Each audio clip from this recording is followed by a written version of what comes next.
ये एक तरीके से कल्चरल वॉर है।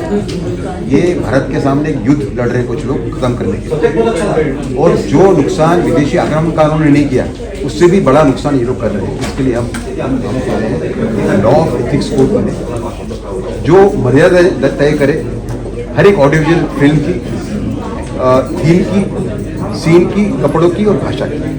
और कुछ धाराओं का उल्लंघन producer, director, actor, actress, photographer और सोनरेट अगर करता है तो उस पर देशद्रोह का मुकदमा चलेगा, उस पर रेप को बढ़ावा देने का मुकदमा चलेगा, क्योंकि रेप के बारे हमने प्रूव कर दिया है। हमारे पास इतना मटेरियल प्रूव करने के लिए कि सेक्सुअली परवर्टेड कंटेंट ये मुख्य कारण है बलात्कार।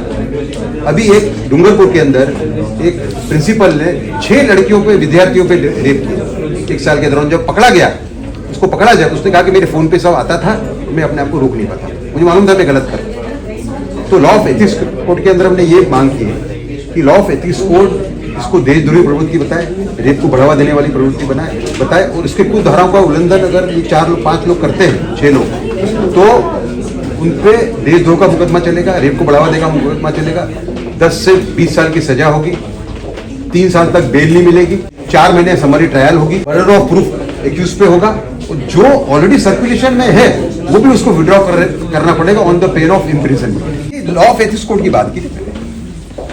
देखिए सरकार का जो लॉज है ओटीटी के लिए वो इतने लूले नहीं है। इन्होंने, संजू निवर बताएंगे आपको कि इन्होंने कुछ प्रयत्न कई लोगों को रुका हुआ है, इन्होंने, ऐसा नहीं है, लेकिन बहुत कम है। एक लॉ ऑफ एथिक्स कोड, देखिए हमारे सामने चैलेंज क्या है। चैलेंज ये है कि हमने 2047 तक महान देश बनने का प्रण लिया है। मुझे थोड़ी भी शंका नहीं है कि हम 2047 से कहीं पहले आर्थिक महासत्ता बन जाएंगे, सैनिकी महासत्ता बन जाएंगे, वैज्ञानिक महासत्ता बन जाएंगे, लेकिन क्या हम सांस्कृतिक रूप से कंगाल देश बनेंगे? ये प्रश्न हमको एड्रेस करना है। कई लोगों को लगता है कि इसमें से रेवेन्यू का नुकसान होगा। कोई भी रेवेन्यू लाखों करोड़ का हो, वो देश की संस्कृति से ज्यादा नहीं है। संस्कृति बचेगी तो भारत बचेगा। ये बात को समाज को समझने की आवश्यकता है, समाज से जुड़े हुए सभी लोगों को समझने की आवश्यकता है। देखिए, भारत संस्कृति और धर्म प्राण देश है, जहाँ पर आपके मॉरल एथिक्स क्या है वो आप डिसाइड करो, बट आप समाज में उसको नहीं ला सकते, समाज में आप नहीं दे सकते उन चीज़ों को। ये पता है कि जब ये बात उठेगी तो लोग अभिव्यक्ति की स्वतंत्रता की बात करेंगे। हमारा देश है ना, यहाँ तो भारत मुर्दाबाद कहने पे भी अभिव्यक्ति की स्वतंत्रता होती है, ये भी उठेगा।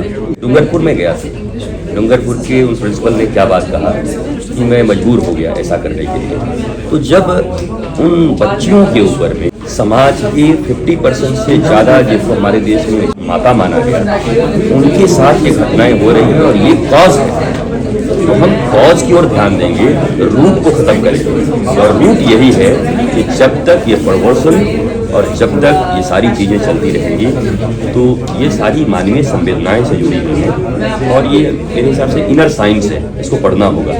Material science and spiritual science, 2 science हैं। हमारे आंतरिक सॉफ्टवेयर भी हैं, वो करप्ट हो रहे हैं। उस सॉफ्टवेयर को बचाने के लिए अगर बड़े लॉज नहीं बनाए गए सरकार की तरफ से, और हमने सरकार को ये बातें बताई नहीं, क्योंकि सरकार राष्ट्रवादी है, बना भी देगी, लेकिन हमें इनके लिए बात उठाना पड़ेगा। हम अपनी बहन, अपनी बेटियों को बचाना चाहते हैं। इसमें न कहीं कोई रिलीजन की बात है, न कोई हिंदू की बात है, न मुसलमान की बात है, क्रिश्चियन की बात है। सभी बहन बेटियों को बचाने के लिए ये बहुत बड़ा एक कदम उठाया गया है। अगर मैं यहाँ खड़ा हूँ, इसका मतलब मैंने पूरा अध्ययन किया होगा और देखा होगा, और अब मुझे लगा कि ये जरूरी है, कहीं न कहीं ये मनुष्यों को उद्वेलित करता है इन सब कामों को करने के लिए, और जिसकी शिकार वो बेटी बन जाती है। तो नमस्कार दोस्तों, भूषण जी हमारे साथ हैं।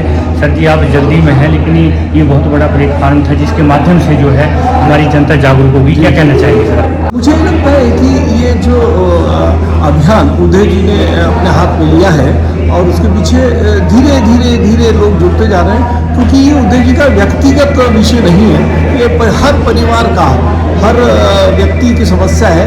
आज नहीं कल सबको ये समझ में आएगा कि इस अभियान से हम जुड़े, और हमें उदय जी को साधुवाद देना चाहिए, उदय जी की टीम को साधुवाद देना चाहिए कि इस महत्वपूर्ण विषय को, जिसकी कब से ही बोलते ना कि दबा हुआ था, सब चाह रहे थे कि कौन इसका बेड़ा उठाए, तो उदय जी को इसके लिए हम बहुत आभार देते हैं, और हमारी टीम इस पूरे कार्यक्रम में पूरे देश में लगी हुई और उदय है। जी आपका के भी साथ हम धन्यवाद। कंधे से कंधा मिला के अभी और चलना होगा आप- पूरे भारतवासियों को। आप मीडिया बंधुओं का बहुत बड़ा योगदान रहेगा कि ऐसे कोई विषय को आपके द्वारा और प्रचार प्रसार मिले। धन्यवाद।